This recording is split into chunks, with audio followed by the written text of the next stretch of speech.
दोस्तों flight air India का flight 2957 flight number 2957 जी हाँ, एयर इंडिया की फ्लाइट दिल्ली से जैसे ही टेक ऑफ करती है उसके कुछ ही मिनटों के बाद सिग्नल आता है स्क्वाक 7500 का। जी हाँ, स्क्वाक 7500 और एटीसी यानी एयर ट्रैफिक कंट्रोल को जैसे ही ये सिग्नल मिलता है पूरे एटीसी में हड़कंप मच जाता है, क्योंकि ये सिग्नल होता है हाईजैकिंग का। तो एटीसी से लेकर के, चूंकि ये फ्लाइट टेक ऑफ किया था दिल्ली से इंदिरा गांधी इंटरनेशनल एयरपोर्ट से, और दिल्ली से टेक ऑफ करने के बाद इस फ्लाइट को जाना था मुंबई। उसके बाद से पूरे जैसे ही ये मैसेज आया, ये सिग्नल आया एटीसी को, AI 2957 एयर इंडिया की 2957 जो फ्लाइट संख्या है उससे, इस मैसेज के पाते ही एटीसी ने आनंद फानंद मुंबई एयरपोर्ट से कॉन्टैक्ट किया। उसके बाद फिर इमरजेंसी मीटिंग बुलाई गई।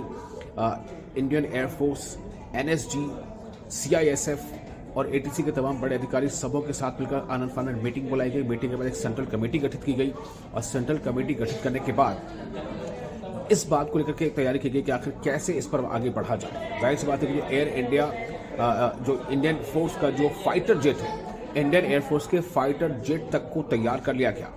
और उसके बाद चूंकि बताया ये जा रहा है कि एयर इंडिया की फ्लाइट AI 2957 से तकरीबन 3 बार या 3 मिनट तक ये सिग्नल आता रहा एटीसी को। सिग्नल था स्क्वाक 7500 का। उसके बाद एटीसी से लेकर मुंबई एयरपोर्ट तक हड़कंप मच गया, क्योंकि ये हाईजैक का सिग्नल था।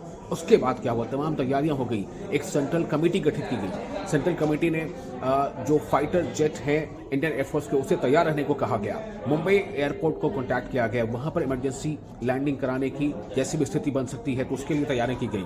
लेकिन इसी बीच एटीसी ने एक बार संपर्क साधा, जो एयर इंडिया 2957 जो एयरक्राफ्ट से सिग्नल आया था उससे संपर्क साधा उसके पायलट से।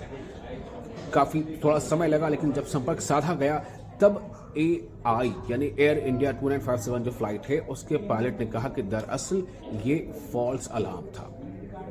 अब आप समझ सकते हैं, ये बताया गया कि फॉल्स अलार्म था। लेकिन उसके बावजूद जो सेंट्रल कमेटी थी उसने ये समझा कि हो सकता है कि प्लेन हाईजैक हुआ हो और गन पॉइंट पर पायलट ये कहने को मजबूर हो कि सब कुछ ठीक है। हालांकि पायलट ने कहा सब कुछ ठीक है, सारे यात्री सुरक्षित हैं, लेकिन फिर भी ऐसा मानते हुए हो सकता है गन पॉइंट पर उसने कहा हो। इस पर कोई कमी नहीं बरती गई और मुंबई पहुंचने का टाइम था फ्लाइट का तकरीबन 10:16 पर फ्लाइट वहां लैंड की है।